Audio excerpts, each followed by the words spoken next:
this disciple says to his master, how can I come to a supersensual state and hear God speak?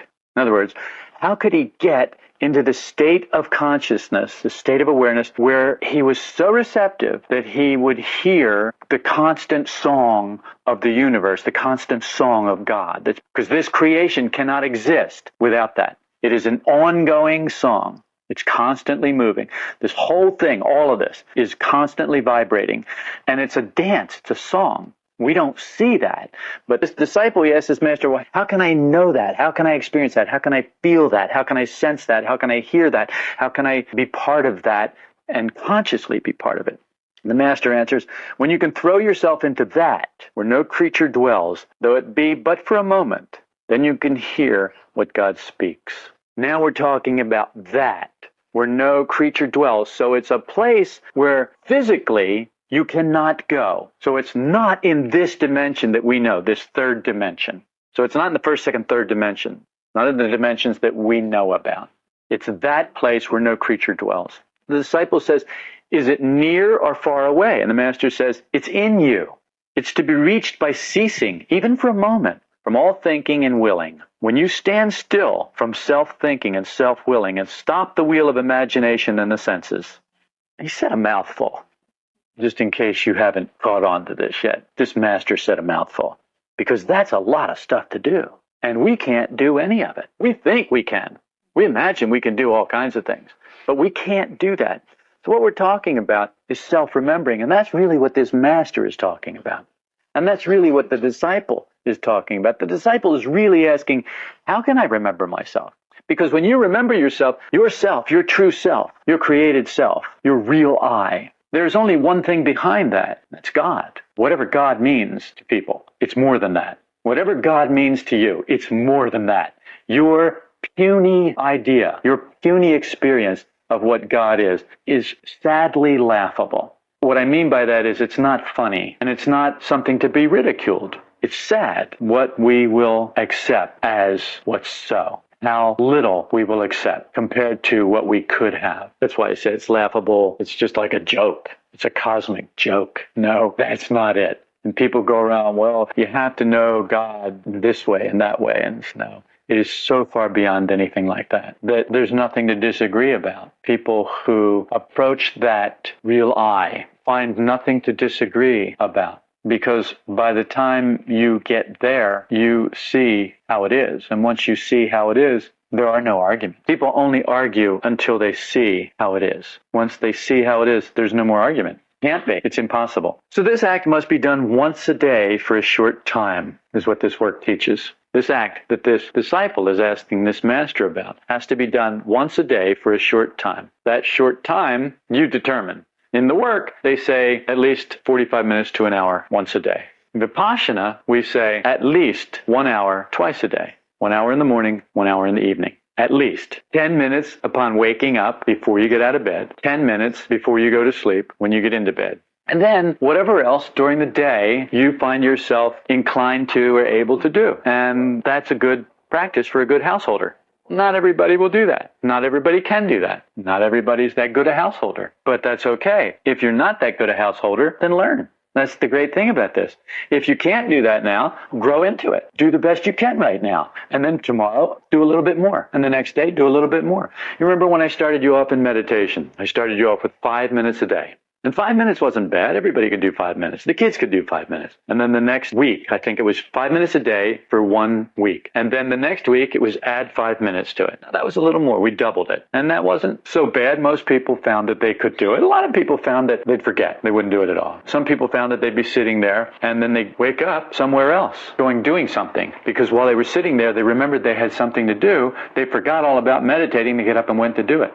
We slowly became aware, and this is what the work says. Look, you have to practice this every day, for a short time every day. The work says also, don't attempt it too often. And the reason they say don't attempt it too often is because we're crazy. We're crazy, broken machines. Think back to Christmas, and if you ever got a toy for Christmas when you were a child that you wind up or put batteries in or whatever, and then you'd play with it for a while, but not all the toys were really that well made, as I recollect, and you'd break a wheel off one, then you'd go to operate it, and you'd go whee in a circle, it'd just turn in a circle, wouldn't do what it was supposed to do. And we're like that. We're like broken machines. We can't do what we're supposed to do. We can't do what we were made to do.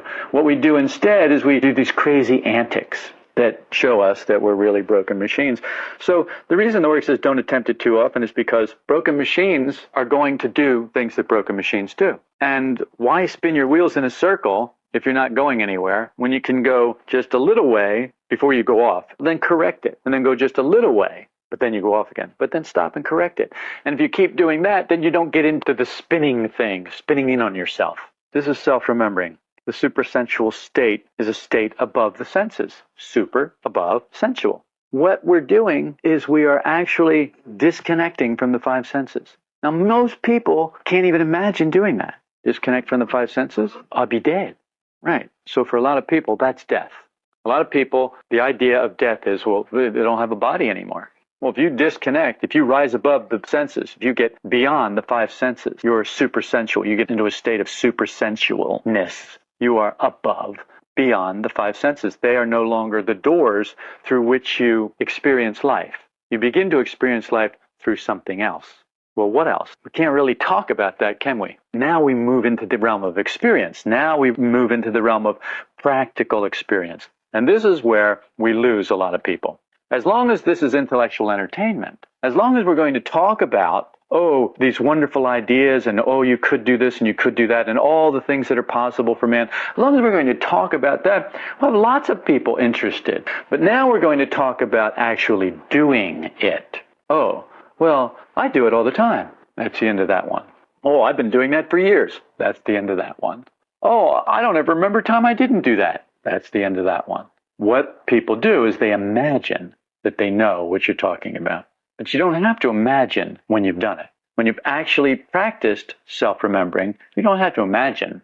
You know what it is. You may not be able to visit it as often as you'd like, but you know what it is, and you know when you're really there. You don't always know when you're not really there. But when you're really there, you really know it. There are times when you imagine you're there, and you don't know it until you're really there. Then when you're really there, you go, oh, I was just imagining I was there before. So that's the difficult part about it. What is the life of the senses? All daily worries, cares, contacts, everything you see and hear, everything that comes to you through the senses. We look out at the world, we see there's not enough food. We see that our clothes are wearing out. We see that we need a car, we need a job. We see that we missed the bus, late for work. This is the life of the senses. It's the life that everybody's involved in. If you're on this planet, this is what your life is about. This is the A influence of life. This is what life gives us through the senses. All those things. Well, they're good things too. It's not just not enough food, clothes wearing out, need a car, job, miss the bus. We see war, money, bad news, disease, earthquake, our own face. All sensual. All of this stuff is transmitted to us through the senses.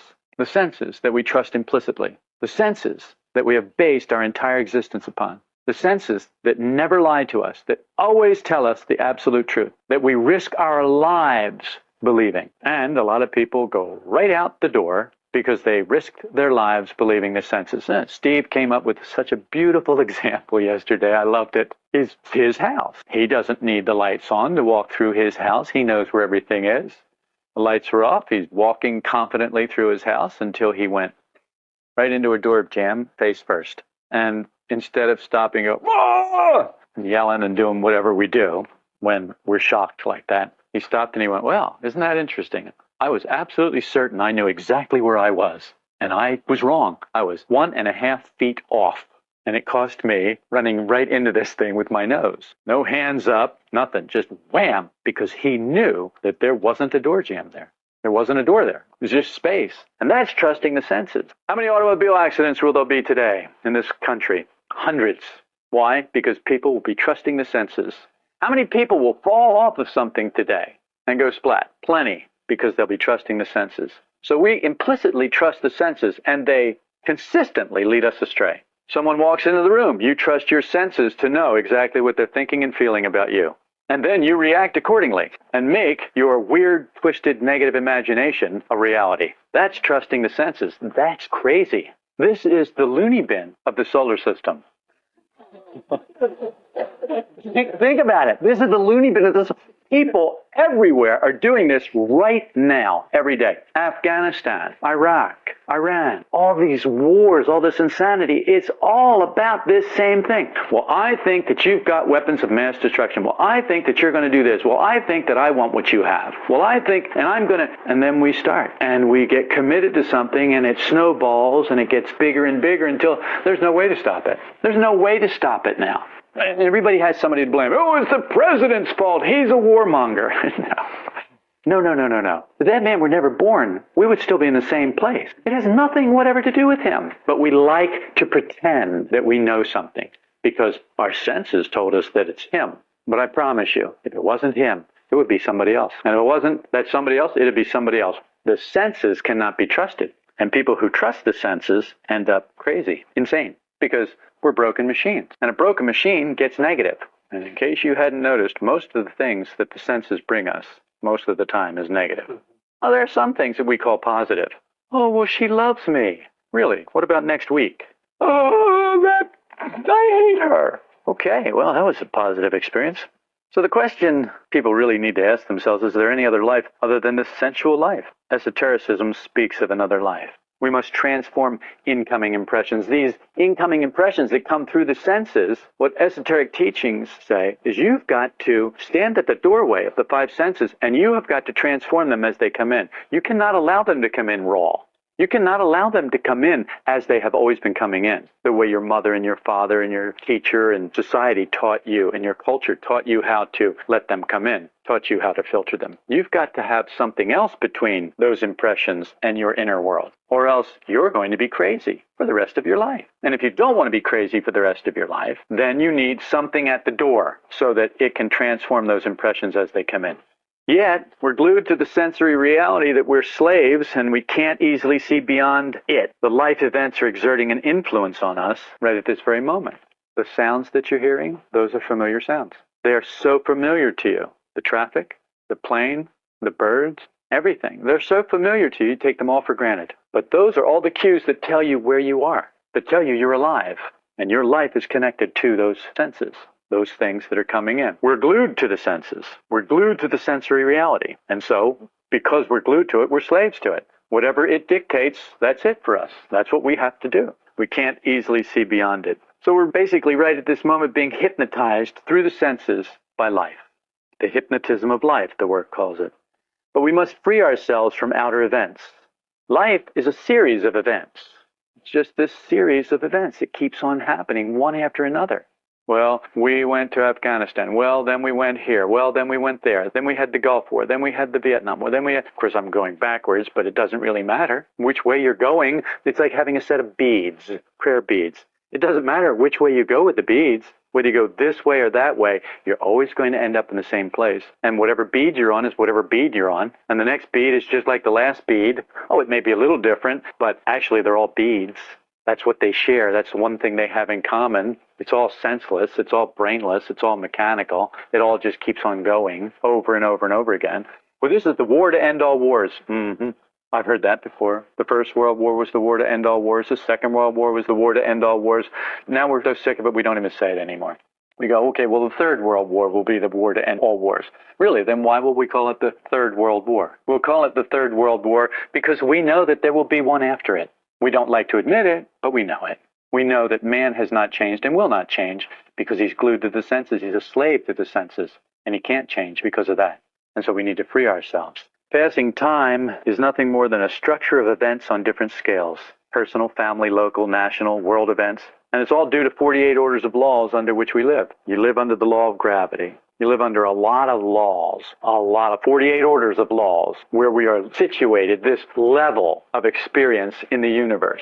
We have a minimum of 48 orders of laws to deal with. It's up to us to begin to free ourselves from the influence of those laws by getting ourselves into higher levels of consciousness where those laws can no longer affect us in the same way. It's possible to do that. You can never be without some event trying to take force from you. Bad news is an event. War is an event, but they're not on the same scale. You get a call and somebody says, oh man, your dog got out and chewed up my fence. That's bad news. That's an event, but it's not on the same scale as war. Even if you go to war with your neighbor over it, it's not on the same scale as world war. These events are in different scales. To be under definite laws means that we're not free. It means that life is one thing after another. It means that this event that now has you by the throat, when it is done with you, when it's over, there'll be another event, and that one will grab you by the hair. And if you don't have hair, then it'll grab you by the arm. And if you don't have an arm, then it'll grab you by the leg. But it'll get you somehow. It may grab your eyeballs. It may grab you by the ears. It may grab you by the nose. It may grab you by the tongue. But somehow it's going to grab you. It's going to use the senses and it's going to grab you. You'll be stuck to it. You'll be glued to it. And it will take you on the wildest ride of your life. Or maybe not. Maybe it'll be a boring ride. But it'll take you on a ride. And when it's done with you, you'll be plunked into the next event. That's what it means to be under 48 orders of laws. And it's not a very pleasant experience. Unless it is. But if it is, I can guarantee you one thing, it will change. And unpleasant will come up. Pleasant will definitely turn into unpleasant. For example, Tori now is rubbing her husband's back. There will come a time, if she continues to do that, when her husband will say, okay, that's enough. But if she continues to do it after that, it will be a very unpleasant experience for him, and he will get forceful about it. Knock it off. I don't like that anymore. You get my drift? Pleasant sensations always turn into unpleasant sensations. What we don't understand is that unpleasant sensations always turn into pleasant sensations. But we don't know that. We may know it intellectually, but we have no experience of it. Because we're so attached. We're so glued to the senses. When you begin to notice what kind of being you have, you notice that it weaves a thread continuing the same series of events. What I mean to say is that some events happen to some beings, some people with some kind of being, and totally different kinds of events happen to people with a different kind of being. I've told you, I'm the kind of a being who, I don't ride a motorcycle anymore. And I don't ride a motorcycle anymore because I'm the kind of being that there's going to be an accident, and I'm going to be in it. That has nothing to do with being accident prone. That has to do with acquiring a personality in this life that pushes too hard, that drives too hard. And that personality trait is so strong that I have to be incredibly conscious to be doing something that it does and not allow it to run away with me. And I can't be that conscious, unfortunately. I'm not there yet. Do I hope to be there? Yes, I do. Am I closer now than I was? Well, I gave up motorcycles. That was a conscious choice. I thought, well, if I want to live long enough to learn how to really make these kinds of choices, one of the things that's going to have to go are these motorcycles, because this keeps on happening no matter what. And when it keeps on happening no matter what, it's not somebody else out there doing it to me. It's me doing it. It's a harsh thing to have to say to oneself, but there it is. That's the thread that my particular being wove. You can notice your own particular being weave with its own thread, and it comes up with something else. What I'm saying is our level of being attracts our life. What that means is our level of being attracts the events belonging to our life. The events that happen in your life, your level of being attracted. When you change your level of being, the events in your life will change. When I was in high school, actually when I was in grade school, I used to get into fights.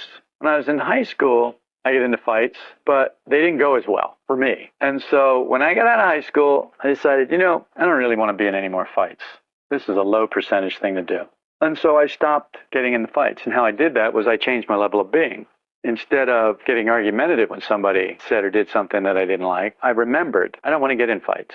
I brought that volition, that idea that I didn't want to get into fights anymore, right up to where the impressions were coming in. And so when the impression would come in, somebody was being obnoxious or argumentative, and I would usually react in a certain way, I would bring that idea up. And I would transform the incoming impression. Maybe he's having a bad day. Maybe he's just a jerk. Maybe all he wants to do is fight, but I don't want to fight. So I'm not going there. And I would go somewhere else. They began to work, and I stopped getting in the fight. It's a small thing, but for some people it's not a small thing. There's some people who've been getting into fights their whole life, and they're still doing it. Now they're down at City Hall, and they're fighting there. Or they're out with a picket sign, and they're fighting there. They don't want the illegal aliens here. They don't want illegal aliens to have to go home. Or they don't want us to pay for the illegal aliens' health care. Or they want to pay for the illegal aliens' health care. It doesn't matter what it is. They want to fight about something.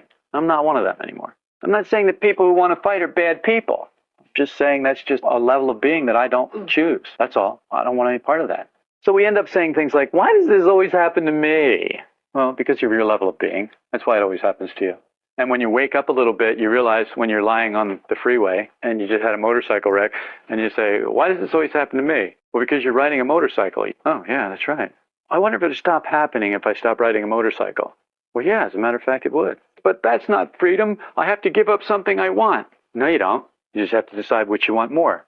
Sliding down the freeway sometimes and riding down other times, or never sliding down the freeway. Never sliding down the freeway works for me. Okay, then get off the slider. Isn't there another way? Well, there may be, but it's not open to me right now. And when it is, then we'll talk about it. There are times when self-observation is no good. Then you can say, I wish to remember myself. You'll find the work will help you. There are times when you can't observe yourself. You can't do it. But at that time, you can say, I wish to remember myself. I wish to remember myself is not just some mantra. It's a genuine emotional response to the fact that you can't observe yourself, that you can't disconnect from the senses, that you can't separate from the senses, that you can feel you're being dragged away. You can feel that you're being taken captive by the senses. You can feel that life is kidnapping you through the five senses. And you don't want to go, but you can't stop it. But what you can do is you can cry for help.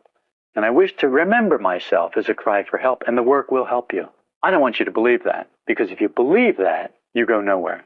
I want you to verify it. If you will try that and see if it works, then you'll know. You won't have to believe anything. We have enough belief. We don't need more belief.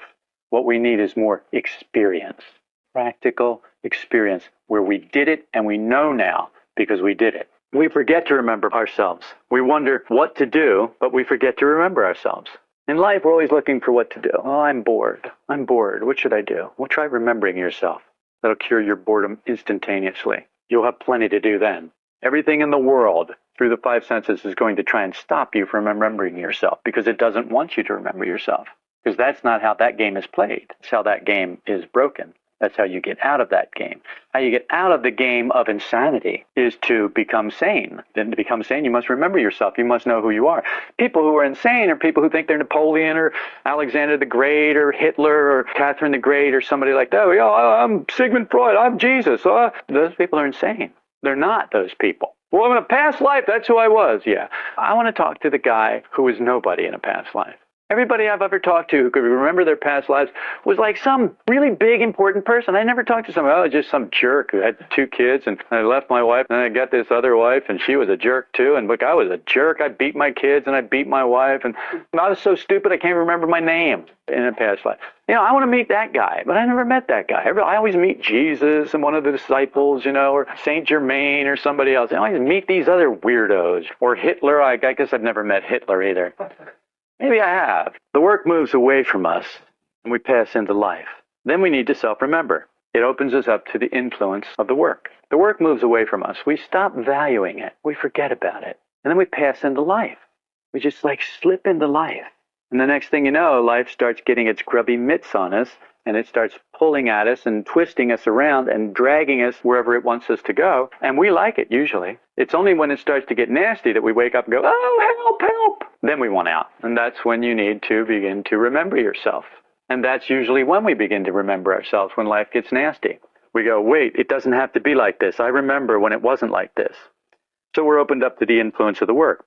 To remember oneself is a surrender of oneself. One realizes one's helplessness. You realize that you are a captive of life, that you are in prison. And then you remember, wait, I don't have to be. I don't have to be in this prison. There was a time when I was a little freer than I am now. That's remembering yourself. It's impossible to self-remember if we don't realize that there are better influences that can reach us. You've got to believe that there's something more. You've got to believe that there's something higher than you. If you don't believe that there's something higher than you, you're not listening to this. See, people who don't believe there's something higher than them, they can't even hear what I'm saying. They can't even listen to it. They could not get this far. There's no way, not even to mock it. They couldn't even stay the distance to mock it, to find out what was wrong. They couldn't even oppose it. They couldn't even stay the distance to oppose it. They would have already turned it off. It's difficult to self-remember when we're identified with life. It's also difficult when we have a wrong attitude toward the work. If you look at this work like intellectual claptrap, forget it. You're not going to remember yourself. You're on a life level. You're dealing with this work at a life level. And if you're dealing with this work at a life level, this work is useless to you. You've got to get beyond that. When we begin to practice self-remembering every day, we become aware of a continuity that is running through our life and has always run through our life. It's always been there, but we have been unaware of it. A lot like the discoverers and the explorers when this continent was new. They'd start at the East Coast and they'd head west. Why did they head west? Well, because you can't go east when you're on the East Coast. They went the only way they could go, which was west. Well, they could go north and south from there, that's true. But eventually they would move west. And then they would find rivers. Well, that river had been there for thousands of years, but it was new to them. And so it's the same thing for us. We begin this inner journey and we find a continuity running through our life, like a river. And it's always been there, but we were never aware of it. Or we came upon it here, and then we came upon it there, and we called it two rivers, but it wasn't two rivers, it was the same river. We just found it in two different places. And the more we map our inner world, the more we see the continuity of the river that's running through it. Now that's just an example that popped into my head, and that's why I'm sharing it. But you get the idea. When continuity is lost, we become aware of it. Then we have a point in the work in the emotional center. This is an inner taste. It's the beginning of real work conscience. You start to get a taste of the water in that river. It's clean, it's pure, it's sweet, it's alive. The sun is shining on it, purifying it. It's bubbling over the rocks, it's being aerated. The impurities are being taken out of it, and it's going back to its natural state. You know, these rivers in this country, they used to be clean, pure. People could go and drink right out of them. You can't do that now. It's not just a Saturday Night Live joke about the Great Lakes. Jesus came back today, could walk across the Great Lakes just like everybody else can. You know, there's so much garbage in them. Of course, that's not entirely true. But you get the drift. It's like they're not as pure as they used to be because we have dumped so much garbage in them for so long. And they can't heal themselves because we keep wounding them. That's how it is with us. We've got to find the purity within. And when we do, we'll get a taste for it. When you get a taste for it, you know when you're off and you know when you're on. And that becomes your guide. That becomes your beacon so that you can begin to navigate your internal world. That's what self-remembering is about. And that's what I'm talking about.